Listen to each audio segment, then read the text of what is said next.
Yang ini Michael Kors Double Pocket Tote in signature vanilla. Ramai orang suka tote bag ni sebab it's not too big but it's not too small. Macam just nice untuk pakai kerja ataupun harian. Macam it fits your daily essential lah kiranya. So ni dia pakai coated canvas double pocket sini. Bawah smooth leather, belakang ni pakai coated canvas, tak ada additional pocket. Dual shoulder strap, tak ada crossbody strap ya. Okay, belt tolong letakkan rupa dia bila pakai sebagai shoulder. Okay, untuk poket depan ni boleh fit up to iPhone Pro Max dekat sini. Saya rasa macam nak masukkan iPad semua tak boleh lah kot. Yang ni kan kalau masuk laptop 33 inch boleh, tapi tak boleh zip.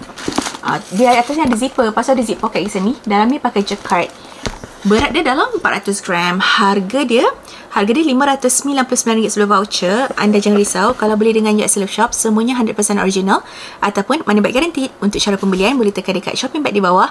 If you guys have any further question, boleh juga komen down below dan jangan lupa tekan button follow.